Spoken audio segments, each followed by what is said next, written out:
Glória a Deus. Diga aleluia. Irmão, é o seguinte, a gente não precisa sentir para glorificar, a gente glorifica para sentir. Amém? Vamos glorificar, essa igreja é uma igreja pentecostal. Aleluia. Queria chamar aqui o pastor Fábio Júnior. Aleluia. Queria apresentar a esposa dele, a Amanda, a pastora Amanda, e o pequeno Benjamin. Essa coisa linda aqui, ó. Parece um anjo, né, pastor? Aleluia. Irmãos, vamos orar. Curve a sua cabeça, feche seus olhos. Senhor nosso Deus, nosso Pai, nesta noite nós estamos aqui, ó Pai, sedentos pela Tua palavra. Nós viemos, ó Pai, à procura, Senhor, da Tua palavra, do pão que emana, Senhor, do céu, diretamente do céu. Fale conosco, ó Pai, não o que queremos ouvir, mas o que nós precisamos. Fala conosco, Pai, e a nossa alma viverá. Em nome de Jesus, amém.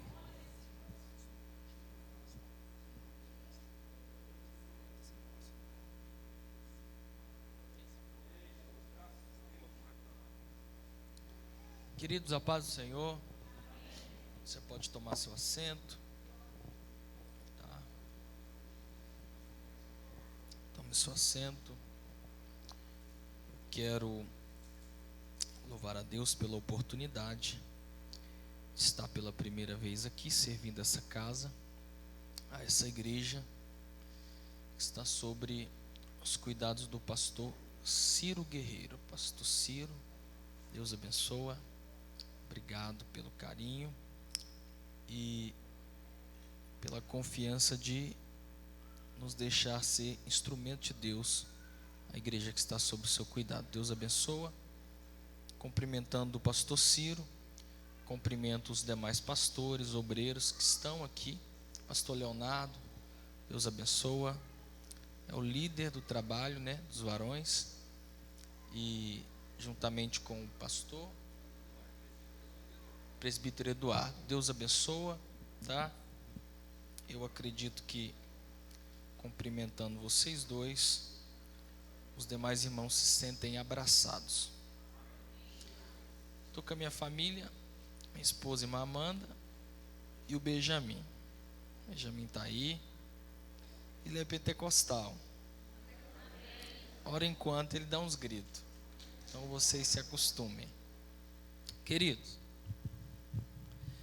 vou fazer uso do texto que se encontra no livro do profeta Joel, capítulo de número 2. Vamos ler a partir do verso 12.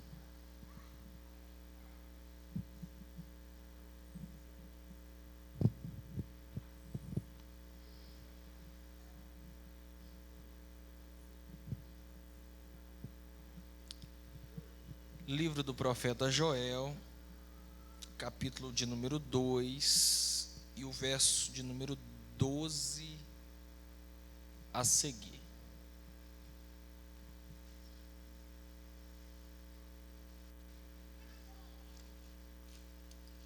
Todos encontraram? Amém.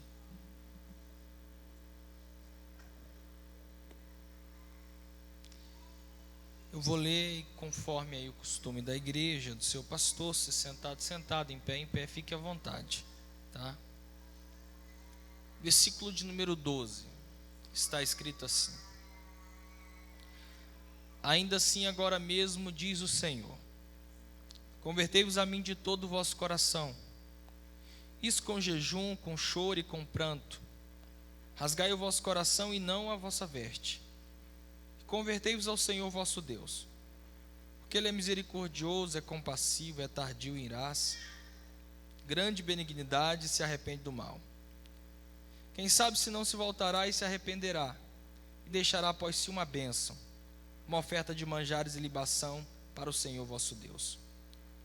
Tocai trombeta em Sião, promulgai um santo jejum, proclamai uma assembleia solene, congregai o povo, santificai a congregação, ajuntai os anciões, reuni os filhinhos, os que mamam, sai o noivo da sua recâmara e a noiva do seu aposento. Chorem os sacerdotes, ministros do Senhor, entre o pórtico e o altar, e orem. Poupa o teu povo, ó Senhor, e não entregues a tua herança ao opróbrio, para que as nações façam escarnio dele, porque hão de dizer entre os povos: onde está o seu Deus? Queridos, foi-me dado o tema para falar sobre santificação. O Senhor colocou algo no meu coração. Esse texto eu gostaria de pensar com você aqui. E eu creio que a palavra ela produz tanto frutos imediatos quanto a longo prazo, né? Ela não volta vazia, por isso que o semeador saiu a semear. Eu quero pensar com você nessa noite, e eu gostaria que extraíssemos lições da palavra de hoje. Para você entender o contexto onde o profeta Joel está inserido, é necessário ter bastante cautela para fazer uma visão panorâmica de todo o texto. Se você pegar o capítulo 1, o capítulo 2 e os capítulos subsequentes, o 3, e fazer um apanhado, você vai entender aonde eles estão inseridos. Ele está inserido em um período caótico. Se você ler o capítulo 1, você vai ver que há uma crise eminente e ela chega a ser apocalíptica. Se você ler na sua casa, eu preciso da sua atenção, por favor. Ela chega a ser apocalíptica, porque ela descreve uma invasão de gafanhotos, e tanto pode ser interpretada como forma literal ou alegórica. Para você entender melhor, Joel está inserido em um contexto pré-exílio. É claro que alguns defendem que é pós-exílio, mas estudando e defendendo aqui a questão, eu quero trazer para vocês o pensamento que ele é pré-exílio. Glória a Deus. Então ele é pré-exílio. Pastor, para entender o que acontece, olha aqui, para entender o que acontece e o que está acontecendo. No capítulo 1, nós temos o escritor descrevendo Joel, filho de Petuel, e você vai ver essa expressão pela segunda vez no livro de Atos, que é descrito por Lucas, e se encerra, e você não vai ver mais, um pouquinho mais baixo, por favor, e se encerra, e você não vai ver mais falar sobre da onde a genealogia dele. Enfim, o certo aqui é que Deus não quer enfatizar a genealogia do profeta, mas sim a profecia que ele traz, aquilo que ele escreve, e isso sim tem peso fundamental. Se você pegar para analisar, você vai ver que a nação aonde ele escreve, ele está escrevendo para o sul, para Judá em específico. E se você fazer um apanhado teológico, talvez uma das matérias mais difíceis de compreensão seja aonde se gira o eixo da esfera teológica no Antigo Testamento, que se paira sobre a divisão dos reinos. Você vai ter Saul como rei, Davi, e na sequência Salomão, seu filho, é o segundo filho de Davi com Betseba. O primeiro morre, mas Davi já está velho, o filho vai assumir o trono, e dali subsequente Salomão assume a paz sobre os reinos, sobre Israel. E o filho de Salomão, que é Roboão, quando vai assumir, ele decide tomar conselho com os jovens. A Bíblia diz que nós temos a força, né? A palavra de Deus habita em nós.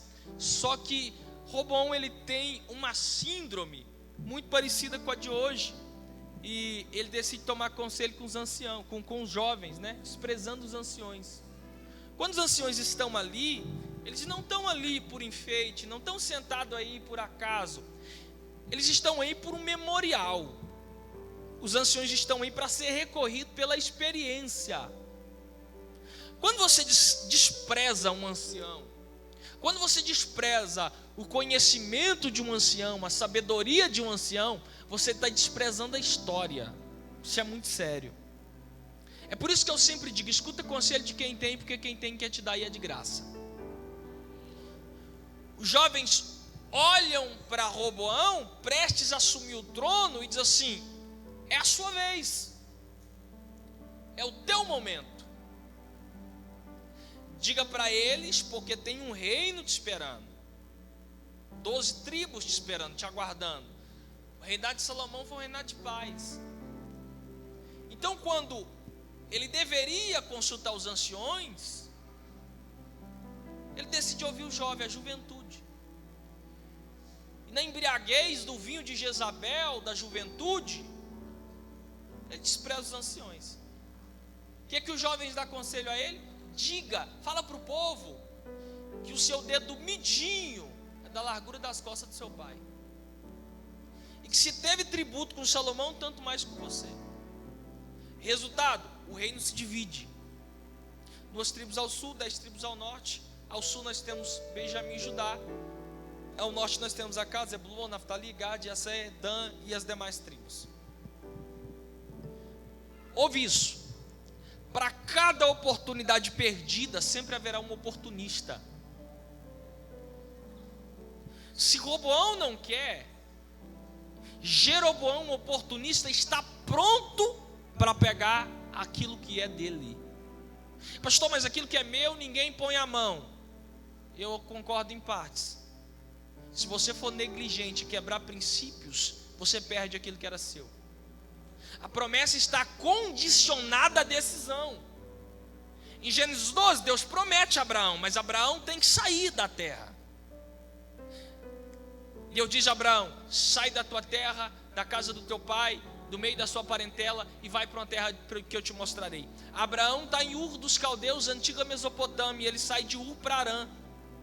Em Arã, Deus fala com Abraão. Abraão sai de Arã e leva Ló.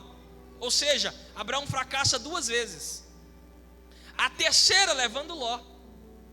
Aí Deus diz: Abraão, eu tenho um projeto grandioso com você, mas você precisa tomar uma decisão. O que eu tenho para você não é para Ló. E existem pessoas que serão abençoadas pelo simples fato de estar perto de você, porque a bênção de Deus, ela abrange. Quando os pastores de Abraão e de Ló estão se desentendendo, Abraão entende o que Deus havia falado: se você escolher ir para a esquerda, eu vou para a direita; se você escolher ir para a direita, eu vou para a esquerda. Então a promessa, ela está condicionada à minha decisão. O propósito está condicionado à sua decisão. Deus te diz que fará de você um grande homem de Deus, um grande pastor, um grande expositor da palavra. Só que você não estuda, você não toma partido, você acha que vai cair do céu. Deixa eu te falar uma coisa: não vai. A promessa está condicionada à sua decisão. Quando Roboão decide tomar conselho com os jovens e despreza os anciões, Jeroboão chega, divide o reino: 2 tribos ao sul, 10 tribos ao norte. Aqui se dá a esfera do Antigo Testamento na divisão do reino. Então, para você entender, Joel está inserido nesse contexto. Então a profecia é para o sul, para Judá, é pré-exílio. Pastor, o que de tão catastrófico está acontecendo, ao ponto do capítulo de número 1 descrever: o que deixou o gafanhoto cortador, comeu o gafanhoto migrador; o que deixou o migrador, comeu o gafanhoto devorador; o que deixou o devorador, comeu o gafanhoto destruidor. Ébrios, despertai, porque foi tirada a oferta, foi tirado o vinho da vossa boca. A romoeira murchou, a figueira secou, a oliveira não produz fruto, o pasto se secou, os rios se secaram. Há uma crise hídrica acontecendo, há uma crise instaurada na terra. A semente que foi semeada apodreceu embaixo do torrão. Há uma crise generalizada acontecendo. E qual que é o posicionamento mediante a crise? Essa crise aqui, ela não vem só. Essa crise do capítulo 1 aqui de Joel, ela não está sozinha. Toda crise, ela tem propósito. Toda crise, ela vem atrelada a propósito divino. Lembra na lei, quando o Senhor deu a lei a Moisés, deu a palavra, ele diz: se vocês obedecerem, serão benditos em todos os lugares. Bendito serás tu no campo, bendito será tu na cidade, bendito será o produto da sua amassadeira, bendito serás tu. Se o teu inimigo vir contra você por um caminho, ele vai ter que ir embora por 7. Mas se você desobedecer, quebrar princípio, maldito será. No campo, na cidade. Se você sair contra o seu inimigo por um caminho, vai ter que fugir por 7. A vara da correção de Deus aqui é usada como os gafanhotos. Vara da correção de Deus. Só que essa nação, esse povo, está mergulhado em uma crise terrível. Chega a ser catastrófica. Eles estão mergulhados em uma crise, a primeira, que arrasta todas as outras, é uma crise espiritual. Diga comigo, uma crise espiritual. Pastor, o que é crise espiritual? Esse povo mergulhou em uma apostasia. Pastor, o que é apostasia? Abandono de Deus, abandono de princípios e abandono da palavra. Quando nós abandonamos o Senhor, Benjamin, quando nós abandonamos o Senhor, abandonamos princípios, deixamos a palavra, nós somos candidatos ao fracasso. Bem-aventurada a nação cujo Deus é o Senhor. E quando essa nação se distancia, ela é candidata ao fracasso. Essa nação esse povo aqui abandonou o Senhor. Foi eles quem viraram as costas. Foi eles quem deixaram o Senhor. Foi eles que foram diante de outros deuses. Foi eles que abandonaram a palavra, o culto, o Senhor, o princípio. E eles mergulham em uma crise espiritual. Diga comigo, crise espiritual. Toda crise espiritual, ela não vem só. Ela vem atrelada a outras 2 crises. Então a primeira crise é a apostasia, a crise espiritual, abandono de Deus e abandono da palavra. A segunda crise é uma crise moral. E a terceira crise é uma crise econômica. Essa nação aqui, ela está mergulhada em uma crise espiritual. Pastor, e como eu sei que eu estou em crise espiritual? É muito simples de identificar. A primeira coisa que você perde é o amor pelo sagrado. Você perde o amor pela palavra. Você perde o devocional bíblico. Você já não tem prazer em ouvir a palavra. 1 hora de palavra para você é torturante, porque você está em crise. Você perde o amor pelo sagrado. Então você não ora mais, você não jejuma mais, você não lê mais. Você está em crise. A primeira evidência de alguém que está em crise espiritual é o abandono do culto. Pastor Ciro, ele perde o amor pelo culto, aí ele deixa de vir, porque ele está em crise espiritual. Ele é um apóstata, mas na cabeça dele está tudo certo, porque a Bíblia diz que a fé vem pelo ouvir, e ouvir o quê? A palavra de Deus. Então quando ele entra em crise, ele não vem, ele deixa de vir para o culto. Ele não vem no ensino, ele não vem em escola, ele não vem em um culto como esse, porque ele perdeu o amor pelo sagrado. Aí ele diz, posso congregar em casa, posso congregar de casa. Só que Hebreus manda congregar, manda vir, se submeter a uma autoridade espiritual. Então a primeira coisa é a crise espiritual, a apostasia, o abandono da verdade, o abandono do culto. A pessoa se torna insensível. Paulo, escrevendo na Epístola aos Coríntios, no capítulo de número 2, ele fala sobre o homem carnal e o homem espiritual. Quando ele perde o amor pelo sagrado, ele é carnal, se torna insensível. Nada transpõe o insensível, porque ele vem armado. Pastor, e o que alguém em crise espiritual vem fazer num culto? Se ele não aguenta ouvir palavra, se o louvor fadiga ele vem fazer o quê? O carnal que está em crise espiritual, ele perde a sensibilidade. A primeira coisa que ele perde é a sensibilidade espiritual. Então não interessa quem louvou, não interessa o louvor que foi louvado, não interessa quem prega ou quem deixou de pregar, ele não sente nada, até ele dar o primeiro passo. Porque a palavra ela é lançada, a semente é lançada, mas ela não retorna vazia. Se você recebe, ela germina e frutifica. O problema é que ele está retraído, ele está trancado. A mente dele é uma mente laodiceana. Pastor, qual é a mente laodiceana? A mente laodiceana é mais ou menos assim: dependendo de quem vem, eu vou. Dependendo de quem canta, eu vou. Dependendo de quem prega, eu vou para o culto. Dependendo de quem fala, eu vou para o culto. Dependendo de quem vai, eu vou. Só que é uma mente laodiceana. Ele está condicionado a quem vem. E Cristo nunca nos garantiu quem vem, e sim quem está. Porque enquanto o laodiceano pensa, dependendo de quem vem, se o cantor fulano vier, eu vou. Se o pregador fulano estiver, eu vou. Cristo diz assim, ó: aonde estiver 2 ou 3, ali. Então o culto nunca dependeu de quem vem, sim de quem está. É por isso que o culto dessa noite, ele vai além de quem prega, de quem canta, de quem dirige, porque nós estamos aqui na presença de Cristo. Ele já veio, ele já está.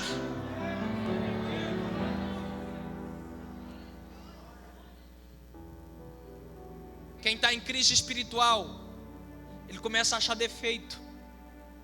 Ele acha defeito em quem cantou, quem dirigiu, quem pregou. Ele só não acha o defeito dele, porque ele está em crise.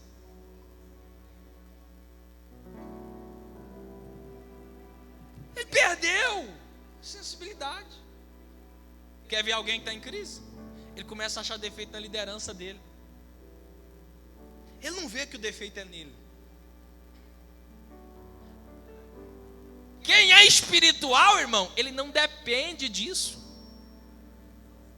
Quem é espiritual entende que uma criança pode ser instrumento de Deus para a vida dele. Só que aquele que está em crise espiritual, ele diz assim: tem que pregar para me sentir. Vai sentir como? Você está morrendo? Não senti nada, e não vai sentir mesmo. Está morrendo. Aí você olha para ele e diz: para mim está tudo bem. Só que deixa eu te falar, a coisa mais constrangedora é você estar em crise e cultuar do lado de um espiritual. Tem coisa pior não. Porque o espiritual está aqui, irmão, recebendo. E quem está em crise está desesperado, pastor. Pensando assim: o que é que esse irmão está sentindo? Por quê? Ele está em crise, ele está constrangido pelo que o irmão do lado sente, pela alegria do lado. E para não ficar muito feio, ele encena. É por isso que alguns pastores, falando comigo nessa pandemia, dizem assim: pastor, essa pandemia esfriou a igreja. Eu disse: discordo. Ela revelou quem já estava frio. A ausência do culto não nos esfriou, revelou quem já estava frio. Porque para o espiritual, a casa dele é lugar de culto. Para o carnal, ele cultuava constrangido de quem estava do lado. Então para ele, com culto ou sem culto, ele não tinha plateia para encenar. Só que toda crise espiritual desencadeia uma crise moral. Toda crise espiritual desencadeia uma crise moral. Te provo. Se o homem não teme a Deus, ele vai temer ao quê? Se o homem não honra ao Senhor, ele vai honrar uma aliança? A moral e ética é uma cerca invisível. Se ele não teme ao Senhor, irmã, não se iluda, não é a tu que ele vai temer, que ele vai honrar. Irmão, se ela não teme ao Senhor, não é você que ela vai honrar. Porque toda crise espiritual traz consigo uma crise moral. E o homem sem moral,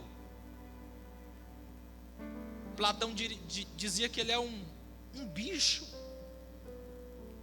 um animal. Ele desconhece o que é pudor e o que é limite. Só que o pior não é isso. Eu quero fazer um paradoxo com a nação brasileira. 1985, foi sancionada uma lei federal aqui no Brasil. Nós somos um país judaico-cristão, onde se tem liberdade religiosa, liberdade de expressão. 1985, proibiram a Bíblia nas escolas. O antagônico é que se permite ler nos presídios. Se lessem nas escolas, talvez não iria para os presídios. Uma nação que dava uma igreja brasileira que mostrava para que veio, que mostrava a cara, que tem identidade. Defendemos princípios fundamentados: família, liberdade da fé, professamos a Cristo publicamente, temos valores nessa sociedade. Então, de repente, proíbe-se a Bíblia nas escolas. O movimento que nós pertencemos como cristão, pentecostal, vai perdendo força ao longo da caminhada. O interessante é que você conhecia um cristão há um tempo atrás só de olhar para ele. Pastor, mas você vai ser apelativo para uso e costume? Claro que não. Falar de algo muito mais sério. Essência. Quantos dos senhores já tiveram na fila de um banco?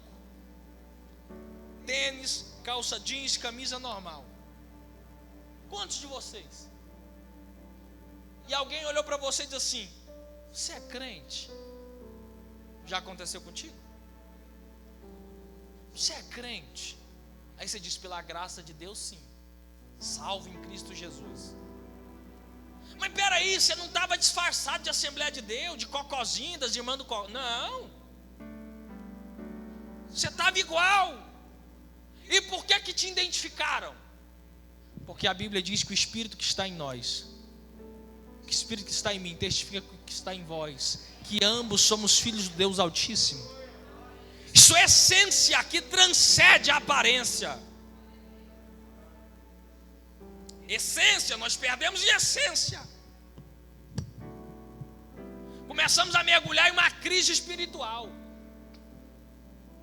1998, saímos em marchas, dizendo: somos de todos, marchas para Cristo, somos para todos, somos de todos. Aí surge essa miséria da hipergraça, que a maioria vai conhecendo e vai tomando outro rumo, e sem instrução, são mestres do seu próprio entendimento. E o que eu mais recebo hoje de pastores presidentes que são amigo meu é pedido de ajuda e de socorro para combater falsos mestres.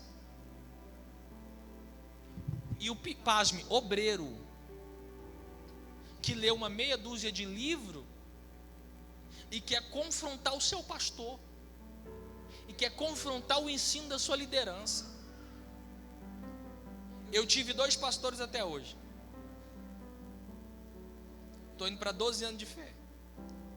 Sou filho de pai e mãe candomblessista. Converti com 15 anos de idade. Pastor Valdevan Paiva Rodrigues foi meu primeiro pastor. Foi meu pastor 9 anos e 8 meses. Um homem simples, não teve a oportunidade de ir para uma faculdade, sentar numa sala de aula, e eu tive. Mas toda terça-feira eu estava lá, escutando ele, ouvindo ele, honrando ele. Aí surge uma raça que acha porque tem informação é conhecimento. E pera lá, informação sem instrução é só informação. Quer converter para conhecimento? Esteja um tutor. Aí é conhecimento. Pelo contrário, é só mais um mestre de si mesmo.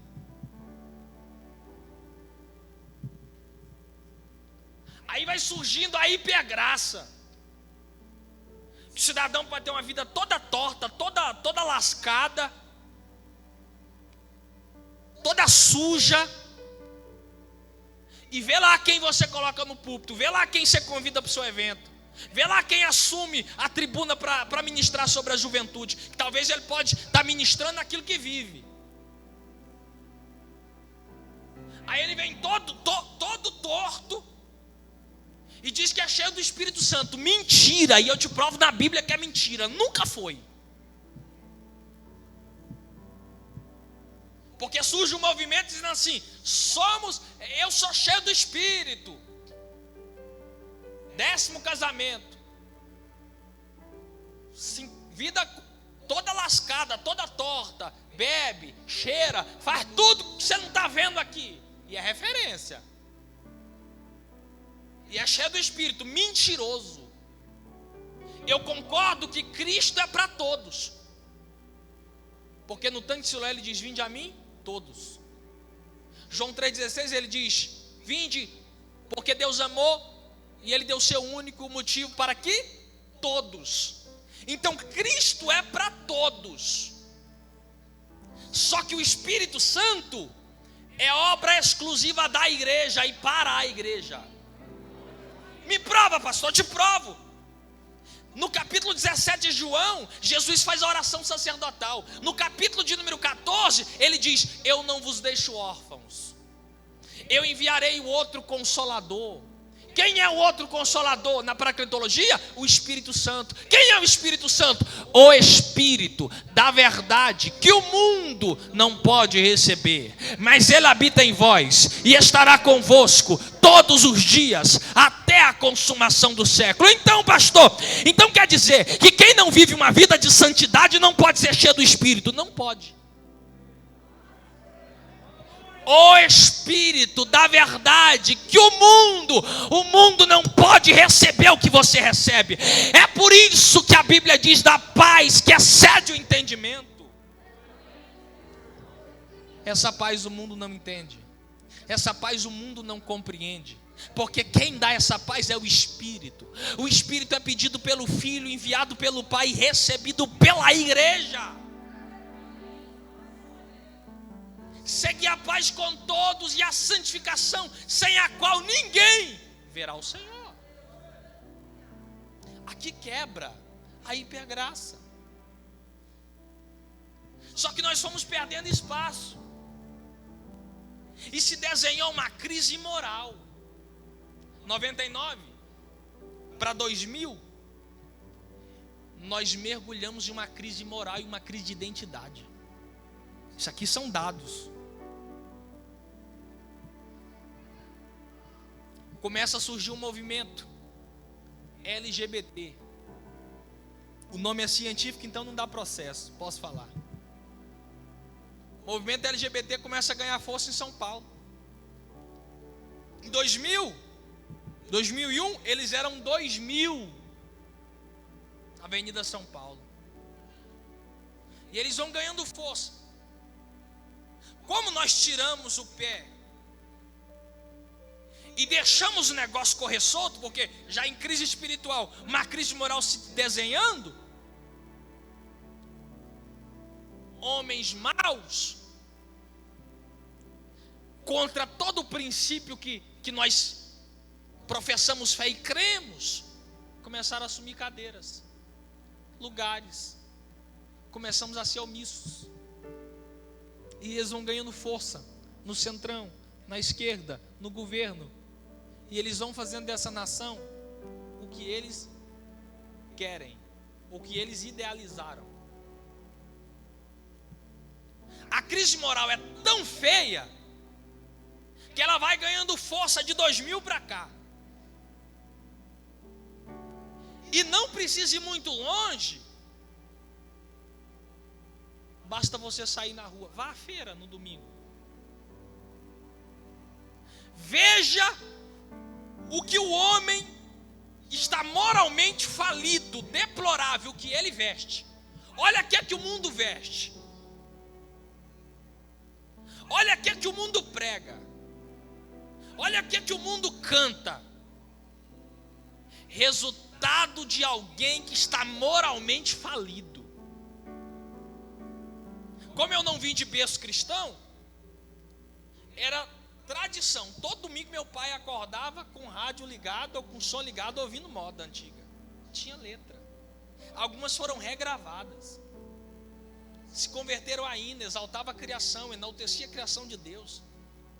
Nós mergulhamos em uma crise moral, mergulhamos em um tal ponto tão devastador, que olha o que faz sucesso hoje. Coisa superficial, sem sentido, sem letra, com batida, e tu está sucesso. Isso é resultado de uma crise moral. E o pior, ligue a sua televisão às 6 da tarde,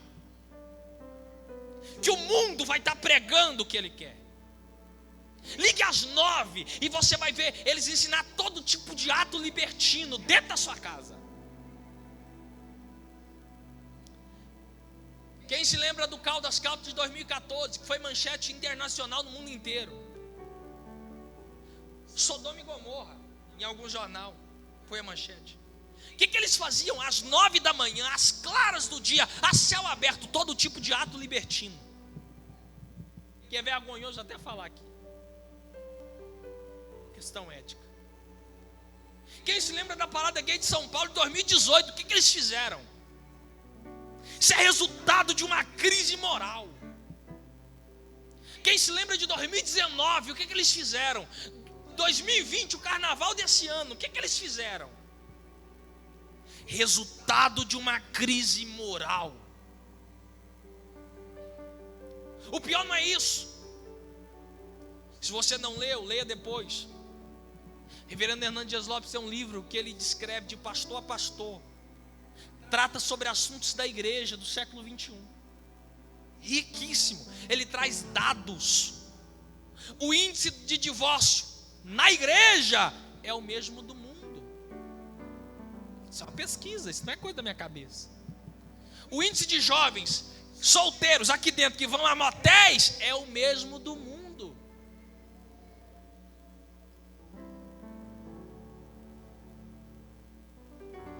Jesus diz que nós somos o sal da terra e a luz do mundo. E se o sal for insípido, ele para nada presta, senão para ser pisado. O mundo está pregando a sua ideologia. O mundo está pregando aquilo que ele crê. Foi votado projeto de lei para tirar igrejas de avenida. E oxalá que ainda nós temos homens de Deus que tem um posicionamento viril, que tem um posicionamento de homem e não abre mão, que segura e defendem. Tentaram implantar a ideologia de gênero, tem tentado, lutado. Daqui a pouco o Benjamin chega na escola, se Deus não tiver misericórdia, e está lá o banheiro unissex, menino e menino, do mesmo jeito. E a gente está quieto, tudo bem, está tudo certo nada. Não, pastor, que nós somos igreja e a gente não se envolve com isso. Não se envolva, que se perdeu a visão. Se o sal perdeu o sabor, ele para nada presta. Qual que é a principal característica do sal? Provocar o equilíbrio, não é não. O sal provoca sede. Quando eu casei com a Amanda, depois eu dou uma oferta para ela. Quando eu casei com a Amanda, ele ia fazer janta, almoço. Eu sou assim, ela ia temperar o frango, Léo. Ela pegava o sal e fazia assim, ó. E eu sentado e falava assim: amor, esse trem, não sei não. Salgado? Não. Eu orava para não virar hipertenso, que aquilo travava os queixos. Já comeu uma comida salgada à noite? O tanto de água que você bebe, que dá barriga d'água. Eu ficava a noite toda do quarto para a geladeira, bebendo água. Qual que é a principal característica do sal? Provocar sede. Aí eu te pergunto, nós estamos provocando sede em quem? Porque quem influencia a nossa adolescência, os nossos adolescentes, é um tal de Felipe Neto. Quem é que influencia a nossa juventude? Quem é que influencia você? Você está bebendo em fonte aonde? Quem está te provocando sede? Você quer ser igual a quem? Aí um diz, minha referência é o fulano. A referência é teu pastor que você conhece. Você sabe da vida dele, você está acompanhando ele. Referência é seu líder que está perto de você, você conhece a vida dele. Ah, minha referência é fulano, tu nunca viu ele, tu não sabe. E olha só, eu e a Amanda anda por esse país e anda junto. Onde você me vê, você vai ver ela. Onde você vê ela, você vai me ver. A gente admira de longe, quando chega perto você abomina.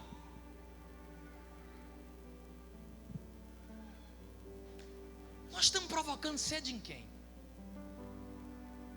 O mundo tem que olhar para nós e tem que desejar ter uma vida igual, ter uma fé igual, ter uma família igual a nossa, ter filhos igual aos nossos.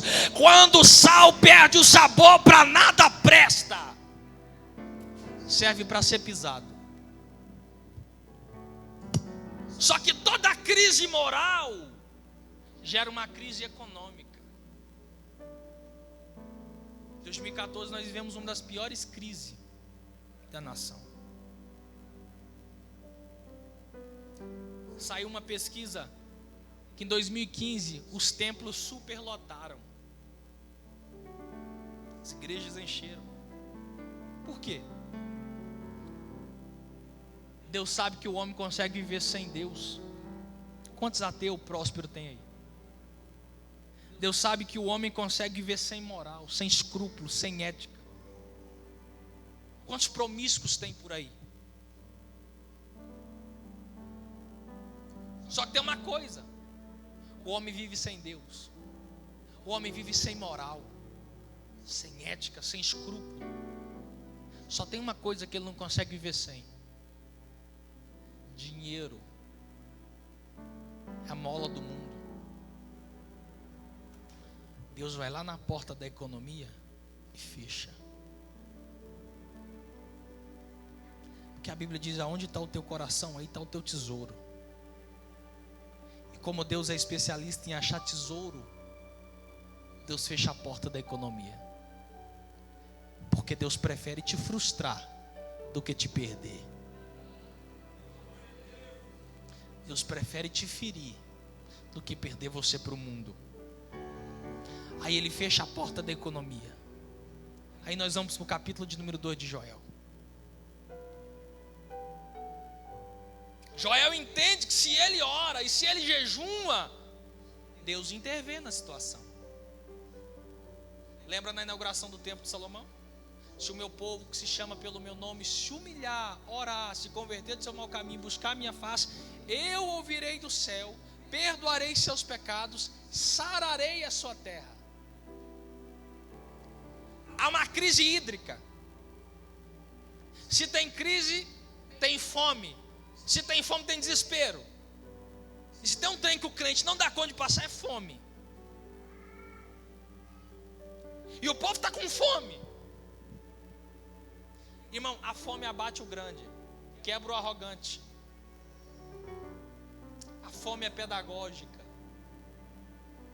O povo está com fome, está em desespero, porque não tem nada para comer, não tem trigo, não tem cereal. Se não tem cereal, não tem trigo. Se não tem trigo, não tem pão. O gado morreu, porque não tem pasto. Aí Joel entende que é hora de orar. Joel está orando. Deus fala com o profeta e diz: conclame uma assembleia solene. Isso aqui é para todo mundo.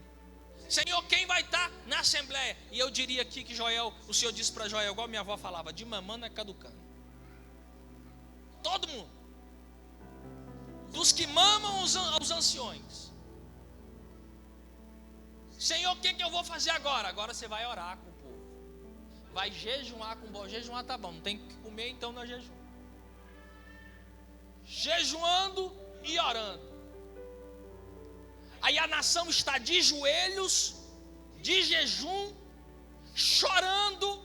Aí Joel diz: Senhor, e agora?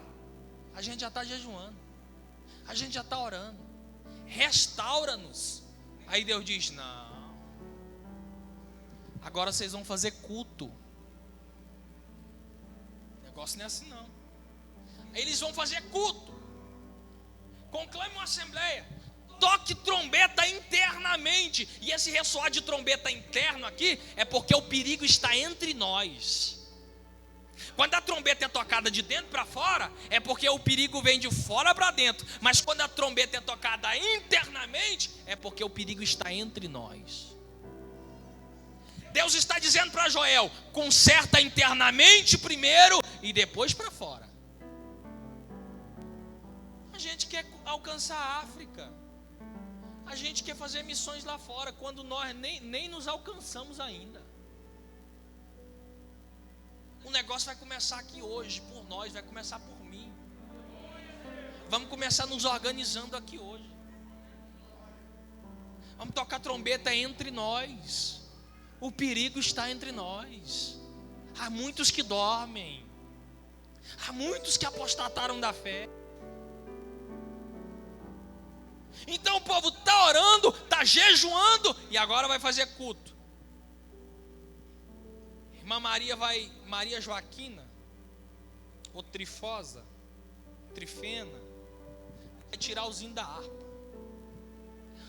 O irmão Onesíforo vai trazer a palavra. E a irmã tira o zinho da harpa. Coisa de assembleiano. Nós abrimos esse culto em teu nome, ó Jesus Cristo. E vai culto e dá-lhe harpa. Aí o irmão Onesíforo vai trazer a palavra. Ele abre lá no Salmo 23 e começa: o Senhor é meu pastor, nada faltará, e não falta a vida da igreja, e glória a Deus, e aleluia. E o irmão Onesíforo está suando, irmão, igual pão de cuscuz. E nada. E Joel está daqui: Senhor, é culto que o Senhor queria? Olha o culto aí. Olha, Senhor, é culto, isso aí é culto. Deus calado estava, calado ficou. Joel, isso aí não é culto não. Isso aí é missa. Aonde um fala e todo mundo concorda. Culto é diferente, Joel. Culto é diferente. Porque culto não consiste só em um falar. Culto está mais vinculado à oferta do que à busca. E a gente criou a mentalidade: eu vou para buscar. Só que culto a gente oferece o que tem.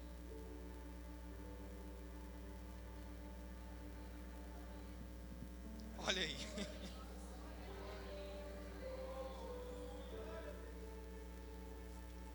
Pastor, por que tem uns cultos que é mais frio que outros? Depende da entrega de quem estava. Alguns dizem: hoje o culto foi uma benção. E outro diz: não senti nada. Por que será? Porque o culto deste sábado, dia 12 de dezembro de 2020, ele não se limita ao horário da reunião. O culto de hoje, ele começou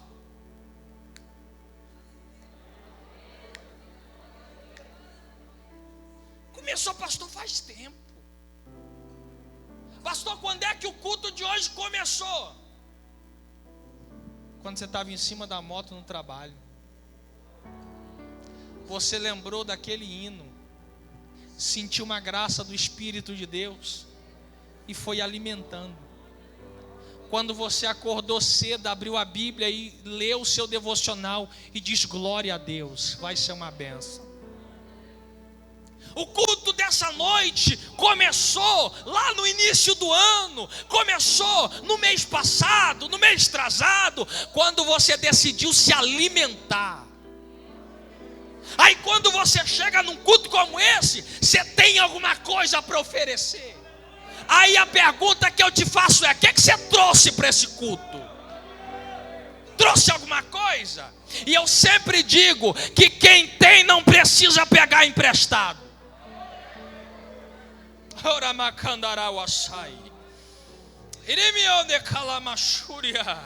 Aleluia! Quem tem não precisa pegar emprestado. São 10 virgens, 5 loucas, 5 prudentes, 5 têm azeite, 5 também têm azeite. O tardando esposo, elas dormem.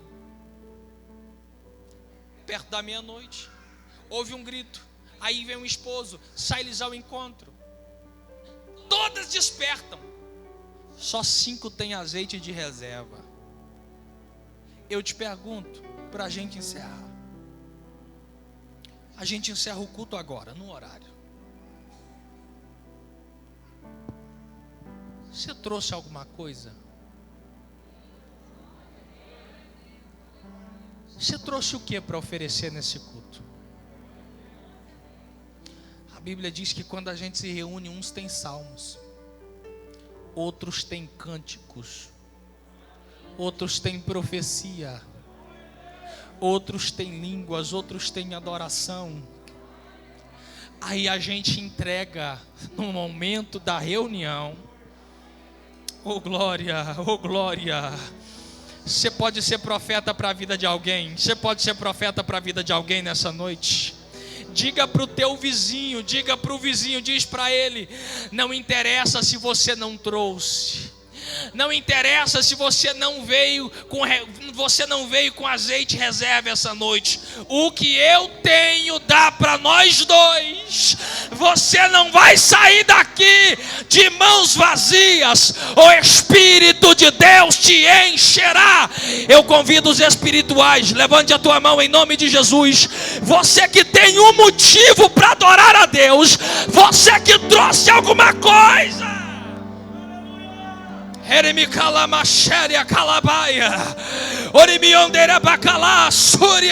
Entrega o que você trouxe essa noite.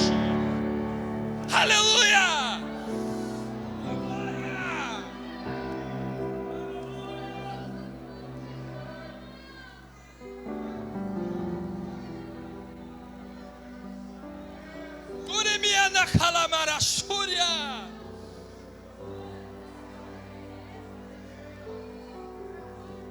Tem alguém que tem alguma coisa ali atrás. Tem alguém que trouxe alguma coisa. Alguém que trouxe alguma coisa. Isso é culto. Culto é entrega, culto é oferta. É o que você trouxe. O culto não está vinculado ao barulho que você faz, ao mais alto que você grita. O culto está vinculado à vida que você leva, à vida que você dirige e conduz. Então quem tem vida não depende de medalhão. Quem tem vida não depende de pregador A, pregador B. Quem tem vida entende que o culto dele é para se oferecer.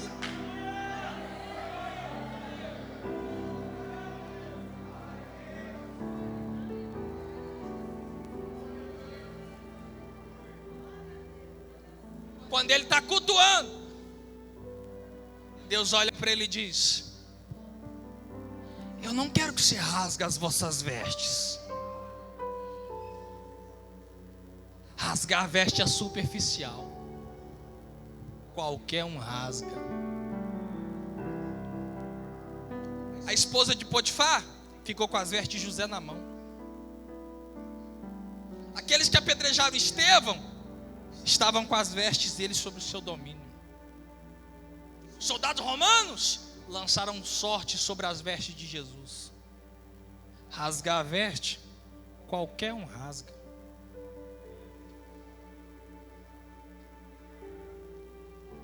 Glorificar, encenar, qualquer um encena.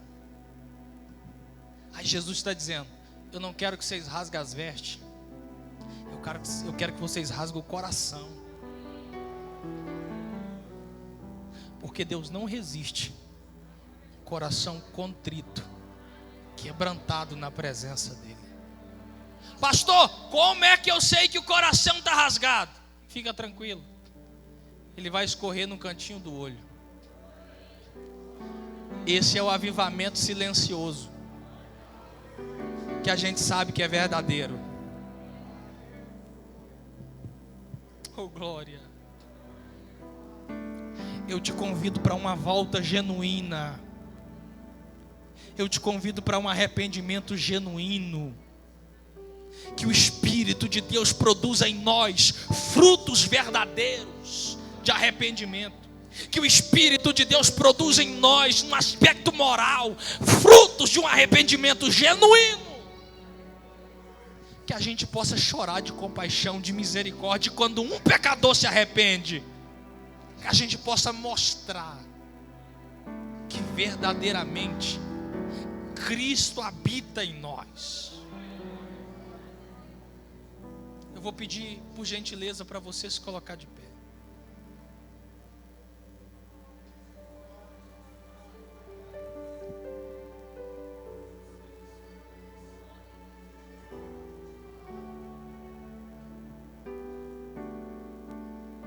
O ano era 2019.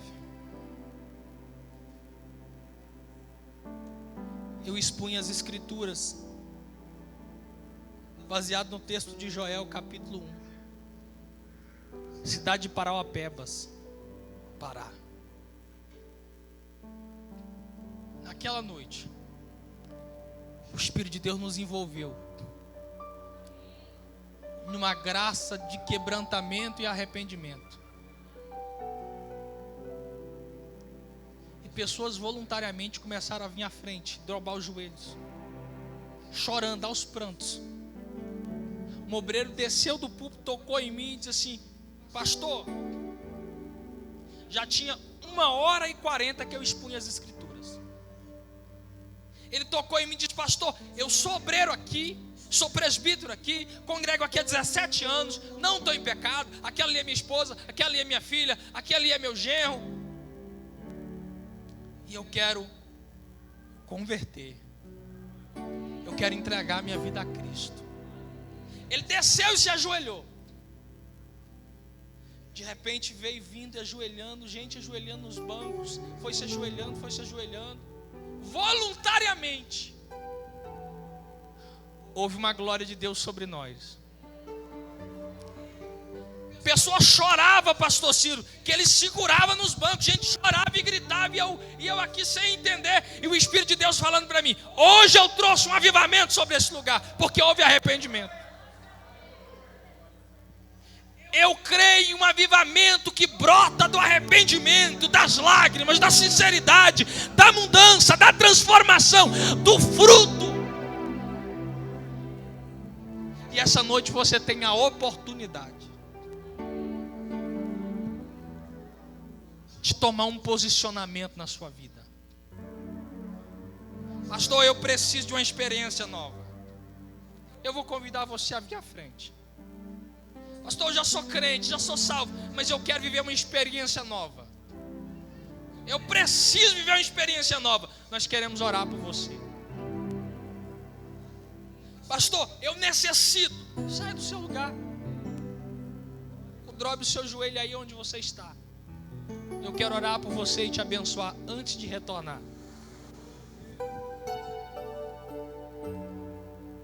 Espírito Santo de Deus, nós oramos. Espírito de Deus, nós cremos. Erimicandaraias. Urimiandarai Súria, declou a Chargabal a Súria Macandais. Nós temos uma pessoa aqui de joelho, tem mais pessoas se ajoelhando aí atrás. Eu gostaria de orar por você.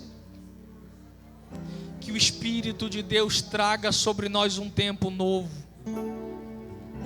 Que o Espírito de Deus traga sobre nós um tempo de consciência.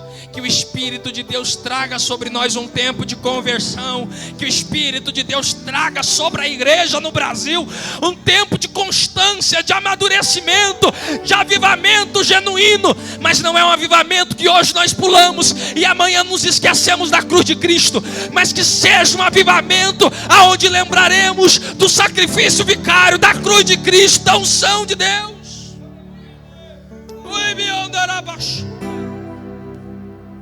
Pai, converte-nos a Ti e nós seremos convertidos.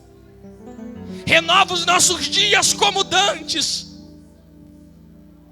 ao menos que o Senhor esteja esquecido de nós. Assim nós oramos, nós ministramos, em nome de Jesus, Em nome de Jesus. Deus te abençoa. Deus abençoa a sua casa. Deus abençoa a sua família. Que você possa sair daqui. Que essa palavra frutifique no seu coração. Pastor Ciro, Deus abençoa. Muito obrigado. Pastor Leonardo, muito obrigado. Presbítero Eduardo, muito obrigado. A igreja que está localizada a esse lugar, muito obrigado. Deus abençoa. Quando vocês for orar, ora pela minha família, ora pela nossa vida. Pastor Fábio, Pastor Amanda, Benjamin, ore por nós, tá? Quando você sair, eu não sei se à direita ou à esquerda, você vai encontrar com o nosso material lá fora. Nós vivemos hoje para o altar. Nós não vivemos do altar, nós vivemos para o altar. O material que nós vamos abençoar a tua vida ali fora, que nós vendemos, de alguma forma, abençoamos vidas. Esse material serve para a manutenção desse ministério, para a manutenção da nossa casa e para custear os nossos estudos, que continua. Então passa lá, abençoa a nossa vida. Eu creio que você vai ser abençoado também. Eu tenho Bíblia de estudo para obreiro, tem Bíblia para adolescente, enfim, passe ali, abençoa a nossa vida. E eu quero orar por você também e abençoar a sua casa. Deus abençoa, no nome de Jesus. Amém, queridos. Graças a Deus. Palavra abençoada, palavra de Deus ao nosso coração.